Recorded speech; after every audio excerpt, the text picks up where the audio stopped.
آغاز کریں گے یہ سورہ جو ہے یہ آپ نے بہت غور سے سننا ہے، کیونکہ اس کے اندر حلال اور حرام کے احکامات ہمیں جب تک یہ نہیں پتہ چلتا، کیونکہ دیکھیے ہماری زندگی میں حرام بہت کم چیزیں ہیں جو اللہ سبحانہ تعالیٰ نے پوری لسٹ دے دی ہے، اور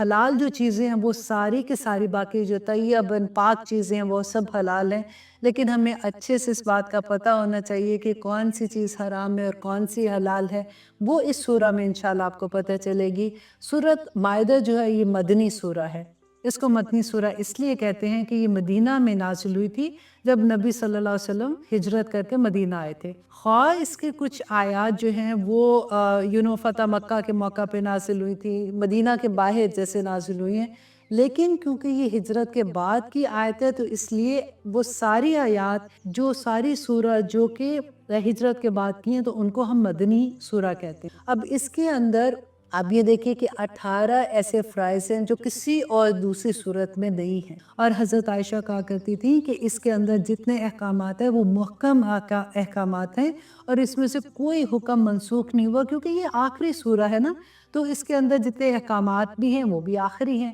اور اس میں سارے کے سارے احکامات جو ہیں روایات میں ملتا ہے کہ آدمیوں کو، گھر کے آدمیوں کو سورۃ مائدہ سکھاؤ اور عورتوں کو سورۃ نور سکھاؤ۔ تو آج ہم ان کو کیسے سکھائیں گے؟ جب آپ اچھے سے سمجھیں گی تو پھر آپ ان کو بھی سکھائیں گی، اس لیے آپ کو بہت غور سے اس کے احکامات کو سننا ہوگا۔ اب دیکھیے کہ یہاں پہ اللہ سبحانہ تعالیٰ کیسے شروع کرتے ہیں، بسم اللہ الرحمن الرحیم، شروع اللہ کے نام سے جو بڑا مہربان اور نہایت رحم کرنے والا ہے۔ یا ایھا الذین آمنو، اے لوگو جو ایمان لائے ہو۔ دیکھیں پکار کس کو اللہ سبحانہ تعالیٰ کہہ رہے ہیں؟ ایمان والوں کو پکار رہے ہیں، کیونکہ ایمان والوں کو اس لیے پکار رہے ہیں کہ جو آگے جتنے احکامات آنے ہیں اس پہ تمہیں عمل کرنا ہے۔ آمنو جب اللہ سبحانہ تعالیٰ کہتے ہیں نا ایمان والوں کو پکارتے ہیں، وہ بالکل ایسے ہی ہوتا ہے جیسے ایک ماں اپنے بچے کا نام لے کے پکارتی ہے نا، تو ایک خاص محبت ہوتی ہے کہ مجھے پکارا ہے۔ اسی طرح سے آپ دیکھیے جہاں جہاں پہ آمنو کا لفظ آتا ہے آپ نیچے اپنا چھوٹا سا نام لکھ لیا کیجئے، تاکہ جب بھی آپ اپنا مصحف کھولیں گے تو آپ کو یہ یاد آ جائے گا کہ یہ آگے جو احکامات آ رہے ہیں، اللہ سبحانہ تعالیٰ کا حکم ہے، اس میں اللہ سبحانہ تعالیٰ مجھے کچھ کہہ رہے ہیں اور میں نے کیا کرنا ہے، کیونکہ ہم نے سورۃ بقرہ کے آخر میں کیا پڑھا تھا، اللہ سبحانہ تعالیٰ کہتے ہیں آمنو کا جب لفظ آتا ہے نا کہ وہ لوگ جو ایمان لائے وہ کیا کرتے ہیں، سمینا و اطعنا کرتے ہیں، اور جو حکم ہے ہم نے اسی طرح سے لینا ہے کہ اللہ سبحانہ تعالیٰ ہم نے یہ سنا اور ہم اس پہ ایمان لے آئے۔ اور ایمان کیسے لے آئے؟ اللہ سبحانہ تعالیٰ کہتے ہیں اوفو، کہ وفا کرو، پورا کرو، بالعقود، اپنے عہد و پیمان کو پورا کرو۔ اب دیکھیے عہد و پیمان، عقود جو ہے نا یہ اس کو کہتے ہیں گرا، کسی چیز کو زور سے گرا باندھ دینا نا، اس میں عقود میں دو لوگوں کا آپس میں عہد و پیمان ہوتا ہے۔ جیسے اگر پہلے ہم نے عہد کا لفظ بھی پڑھ لیا تھا، ہم نے اس کے علاوہ وعدے کا لفظ بھی ہم نے پہلے پڑھ لیا، میثاق کا بھی ہم نے لفظ پڑھا تھا، لیکن عقود ان سب سے زیادہ، جیسے کہتے ہیں نا کہ دو انسانوں کا آپس میں ٹائٹ معاہدہ کرنا، اس طرح سے یہ لفظ استعمال ہوتا ہے۔ تو اللہ سبحانہ تعالیٰ کہتے ہیں اے لوگو اپنے عہد جو تم نے کیے ہیں اس کو پورا کرو۔ اب آپ دیکھیے کہ اس کے بارے میں ہم پہلے تو ہم اپنے اوپر لے کے دیکھتے ہیں کہ ہمیں اللہ سبحانہ تعالیٰ کہہ رہے تو میری پرسنل، میری اپنی ذات پہ یہ لفظ کیسے آتا ہے؟ تو آپ نے بہت دفعہ لوگوں سے یہ سنا ہوگا، آپ کے میں اکثر ایسے ورڈ اس لیے بولتی ہوں کیونکہ جب ہم سنتے ہیں نا تو پھر ہم فوراً ریلیٹ کر لیتے ہیں کہ ہم نے سنا ہے کہ لوگ کہتے ہیں نا کہ وہ وعدہ ہی کیا جو وفا ہو گیا، کتنے ناز سے، کتنے نخرے سے ہم یہ بات کہہ دیتے ہیں، اور اللہ سبحانہ تعالیٰ کیا کہتے ہیں کہ اپنے وعدوں کو پورا کرو۔ کئی دفعہ ہوتا ہے کہ ہم کسی سے بات کر رہے ہوتے ہیں نا تو ہم کہتے ہیں نہیں انشاءاللہ ہم آئیں گے، تو کہتے ہیں نہیں تم صحیح کہو، اگر تم نے انشاءاللہ کہا تو دیٹ مینس کہ تم ایسے ہی بس بہانے کر رہی ہو۔ ہم کیسے مذاق بنا دیتے ہیں، ہمیں کیونکہ احساس نہیں ہوتا۔ یہاں پہ دیکھیے عقود جو ہے وہ 3 طرح کے ہوتے ہیں۔ ایک یہ ہے کہ انسان جو ہے وہ اللہ سبحانہ تعالیٰ کے ساتھ عہد کرتا ہے، ایک عہد وہ ہے جو انسان اپنی ذات کے ساتھ کرتا ہے، اور ایک عہد وہ ہے جو انسان لوگوں کے ساتھ، جیسے ایک بندہ دوسرے بندے کے ساتھ کرتا ہے۔ اور اب سب سے پہلے تو ہم وہ عقد دیکھتے ہیں جو ہم نے اللہ سبحانہ تعالیٰ کے ساتھ کیا۔ اللہ کے ساتھ ہم نے کون سا وعدہ کیا؟ سب سے پہلے تو دیکھیں کہ وعدہ الست کیا تھا۔ اگر ہم یہ سمجھ لیں، اگر ہم یہ کہہ بھی دیتے ہیں کہ ہمیں یاد نہیں ہے کہ ہم نے اللہ سبحانہ تعالیٰ سے کب یہ وعدہ کیا تھا، تو پھر یہ تو یاد ہے نا کہ ہم نے کہا تھا اشہد لا الہ الا اللہ، کہ میں گواہی دیتی ہوں کہ اللہ کے سوا کوئی معبود نہیں، واشہد ان محمدً عبدہ ورسولہ۔ تو وہ جو ہم نے اللہ سبحانہ تعالیٰ سے عہد کیا کہ اللہ کے سوا کوئی معبود نہیں ہے، تو کیا ہم اس پر اپنے اللہ سبحانہ تعالیٰ کہتے ہیں اپنے وعدوں کو پورا کرو۔ اور قرآن میں اللہ سبحانہ تعالیٰ کہتے ہیں کہ تم الہ، ہم یہ کہتے ہیں نا کہ اللہ کے سوا کوئی الہ نہیں ہے۔ دیکھیے پہلے زمانے میں جو مشرکین مکہ تھے وہ اللہ کو مانتے تھے، ایسا نہیں تھا کہ وہ اللہ کو نہیں مانتے تھے، وہ اللہ کی نہیں مانتے، وہ اللہ سبحانہ تعالیٰ کے ساتھ دوسرے لوگوں کو شریک کرتے، اسی لیے وہ مشرکین مکہ کہلائے۔ مانتے تو وہ بھی اللہ سے تھے لیکن وہ وسیلے کے تھرو جاتے تھے۔ اب یہاں پہ اللہ سبحانہ تعالیٰ نے قرآن پاک میں ہمیں یہ بار بار سمجھایا کہ دیکھو ہر زمانے کا شرک فرق ہے۔ تم اپنے نفس کے ساتھ شرک کرتے ہو، تم اپنے نفس کو بڑا سمجھتے ہو، تم اس کی خواہشات پوری کر کے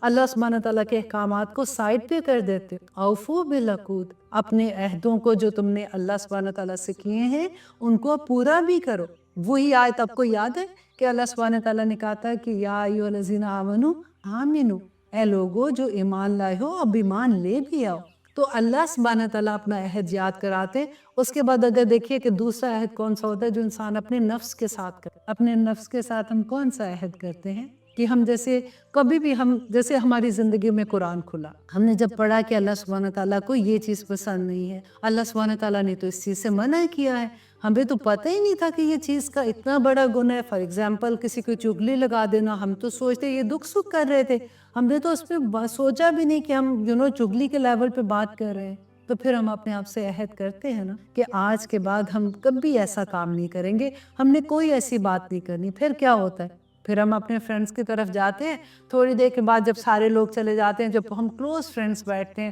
پھر ہم کوئی نہ کوئی ایسے دکھ سکھ کے چکر میں بات کر آتے ہیں۔ اور آپ دیکھیے کہ سب سے خوبصورت مقام پتہ ہے کیا ہوتا ہے؟ دیکھیے ہم انسان ہیں، انسان سے غلطیاں ہوں گی، اللہ سبحانہ تعالیٰ پھر انشاءاللہ ہمیں معاف کر دیتے ہیں جب ہمیں یہ احساس ہو جاتا ہے۔ یہ احساس ہو جانا کہ مجھ سے غلطی ہوئی ہے، یہ بہت بڑی اللہ کی نعمت۔ آپ جب گھر آتے ہیں پھر آپ کی آنسو جو ہوتے ہیں نا وہ ٹپ ٹپ گرنا شروع ہو جاتے ہیں کہ اوہو اللہ سے وعدہ کیا تھا پھر غلطی ہو گئی، میں کیوں اس بات میں شامل ہوئی، میں نے کیوں یہ بات کہہ دی۔ پھر آپ اپنے آپ سے وعدہ کرتے ہو کہ آج کے بعد اب میں یہ بات نہیں کروں گی، لیکن پھر غلطی ہو جاتی ہے۔ لیکن آپ کو پتہ ہے ایک بات کا، جب ہمیں یہ احساس ہونا شروع ہوتا ہے نا پھر وہ غلطیاں ایک یا دو باری ہوتی ہیں، اس کے بعد ہم جم جاتے ہیں۔ میں ہمیشہ یہ کہتی ہوں کہ دعا بھی کیا کریں کہ اللہم ارنی حقا حقا وارزقنا اتباعہ وارنا باطلا باطلا وارزقنا اجتنابہ، کہ یا اللہ ہمیں باطل بھی دکھا دے تاکہ ہم اسے اجتناب کر سکیں۔ اللہ سبحانہ تعالیٰ سے ہم بہت دعا کرتے ہیں کہ یا رب العالمین آپ کی ایک ایک آیت ہمارے سینے کے اندر اتر جائے، ہمارے عمل میں ڈھل جائے، ہمارے جوارے میں ڈھل جائے، کہ لوگ دیکھ کے ہمیں کہیں کہ یہ کوئی اللہ کا بندہ جا رہا۔ اللہ سبحانہ تعالیٰ کہتے ہیں اوفو بالعقد، اپنے عہدوں کو جو تم نے اپنے نفس کے ساتھ بھی کیے اب ان کو پورا بھی کرو، تم ایمان والے ہو، تم کوئی معمولی لوگ نہیں ہو۔ اور اب تیسرا عقود کون سا ہوتا ہے جو انسان دوسرے انسان کے ساتھ کرے، جیسے بزنس ہے، فار ایگزامپل آپ نے بزنس میں دوسرے پارٹنر کے ساتھ آپ عہد کرتے ہو، آپ عہد نامہ بتاتے ہو کہ اچھا یہ چیز ایسی ہے، میں اتنا کروں گا، میں یہ کروں گا، وہ عہد کرتے ہیں۔ اور سب سے بڑا عہد کیا کرتے ہیں؟ نکاح کا عہد کرتے، جب بھی دو انسان ایک دوسرے کے ساتھ ملتے ہیں وہ ایک دوسرے کے ساتھ عہد کرتے ہیں، اس عہد کو پورا کرو۔ عورت کو یہ پتہ ہونا چاہیے کہ اس کی کیا ذمہ داریاں، آدمی کو یہ پتا ہونا چاہیے کہ اس کے کیا ذمہ داری ہے، اور یہ کون ہمیں بتائے گا۔ اب دیکھیے ہمیں تو لگتا ہے نا کہ قرآن میں صرف نماز روزہ حج زکوٰۃ کے بارے میں ہمیں پتہ ہے، ہمیں یہ بتایا کہ اچھا یہ نہیں کرو گناہ، یہ کرو گے ثواب، یہ وہ، لیکن قرآن پاک ہماری ریگولر زندگی کی ہر چیز میں ہماری رہنمائی ہے۔ اسی سے مجھے یاد آیا کہ حضرت امام حسین کے پاس ایک آدمی، اس کا بچہ پیدا ہوا، ابھی بچہ پیدا ہوتا ہے وہ اس کو لے کے جاتا ہے تاکہ اس کو گرتی دلوا دے، وہ جیسے ہوتا ہے نا پہلی میٹھا کوئی منہ میں ڈلواتے ہیں، اور پھر ہمارے دل میں یہ ہوتا ہے کہ جس کی فرسٹ ٹائم جس کا منہ سے نکالی ہوئی وہ چیز دیتے ہیں تو یہ وہ اسی کی عادتیں اس میں آ جاتی ہیں، ایک رسم سی بھی ہے، اور نبی صلی اللہ علیہ وسلم نے بھی ایسے کیا تھا کہ وہ کھجور منہ میں رکھی تھی اور اس کو اپنے تھوک کے ساتھ جیسے لگا کے وہ بچے کے منہ میں ڈالی تھی۔ تو وہ جب امام حسین کے پاس لے کے آتا ہے تو امام حسین اس کو کہتے ہیں کہ تم نے بہت دیر کر دی اس کو لانے میں۔ تو آدمی پریشان ہوتا ہے، وہ کہتا ہے ابھی تو پیدا ہوا تھا اور ابھی میں لے آیا ہوں، میں نے کہاں دیر کی۔ تو امام حسین نے کہا کہ یہ بچہ جس وقت تم اس کی ماں کو پسند کر رہے تھے تب تم مجھ سے مشورہ لینے آ، کیونکہ جس عورت نے اس بچے کی تربیت کرنی ہے وہ عورت کیسی ہوگی. ہم آج کل جب رشتے کرتے ہیں ہم کیا دیکھتے، میری ایک دوست ہے وہ رشتے امریکہ میں یہاں پہ یہ ہیوسٹن میں وہ رشتہ کراتی ہیں، تو کبھی ہم ان سے بات کرتے ہیں نا جب بیٹھ کے تو آنیسٹلی رونگٹے کھڑے ہو جاتے. آج کل جو ڈیمانڈ لوگ کرتے ہیں ایون بچے اور بچیاں دونوں طرف سے. اور نبی صلی اللہ علیہ وسلم نے کیا کہا تھا کہ جب کسی کو دیکھتے ہو اس رشتے کے لیے دیکھتے ہو اپنی بیوی پسند کرتے ہو تو اس کا ایمان دیکھو، اس کے ایمان دیکھو کہ اس میں کتنا. آف کورس آپ دیکھیں گے کہ وہ شکل اچھی ہے اس کی، باقی چیزیں بھی آپ دیکھتے ہیں، لیکن سب سے بڑی پرائورٹی کون سی ہے؟ اس کے ایمان کی. آج ہم دیکھتے ہیں اس کا ایمان کیا ہے. وہ بچہ اگر دیکھتے ہیں کہ کوئی رشتہ آیا تو ہم نے کبھی یہ پوچھا کہ یہ بچہ جو ہے وہ نمازی ہے کہ نہیں ہے، اس کا دین کس طرح کا ہے؟ یہ چیز تو ہم نے کبھی سوچی بھی نہیں ہوتی. واللہ میں یہ کہتی ہوں کہ جب میں ایسی بات کرتی ہوں میں پھر بار بار یہ کہتی ہوں کہ ابھی بھی الحمدللہ بہت سے گھرانے ایسے ہیں جہاں پہ ایسے ہوتا ہوگا، وہ ضرور اس بات کو دیکھتے ہوں گے. لیکن I'm talking about عام بات کر رہی ہوں کہ جب رشتے دیکھنے جاتے ہیں یا ایسی کبھی بات ہوتی ہے تو یہ بات ہمارے کیا ذہن میں ہوتی ہے. اور پھر اسی لیے تو جو عہد کیے جاتے ہیں، دیکھیے جو اللہ کا بندہ ہوتا ہے نا جس کو اللہ کے عہد نبھانے آتے ہیں اس کو بندوں کے بھی عہد نبھانے آتے ہیں. جس کو اس بات کا احساس ہوگا نا کہ میں نے اللہ کو جواب دینا ہے تو وہ کبھی انسان کے ساتھ زیادتی نہیں کرے گا، وہ بیسٹ خامند ہو جائے گا، وہ بیسٹ بیوی ہوگی. اللہ سبحانہ تعالیٰ کہتے ہیں یا ایھا الذین آمنو، اے لوگو جو ایمان لائے ہو، اوفو بالعقود، اپنے عہدوں کو پورا کرو. اور آگے دیکھیے اللہ سبحانہ تعالیٰ کہتے ہیں احلت، اور حلال کر دیے گئے لکم تمہارے لیے، بہیمۃ الانعام، تو چوپائے مویشی تمہارے لیے حلال کر دیے گئے. بہیمۃ ان کو کہتے ہیں جو چارہ کھاتے ہیں نا، گھاس کھاتے ہیں، اس طرح کے چارہ کھانے والے جانور. الانعام کہتے ہیں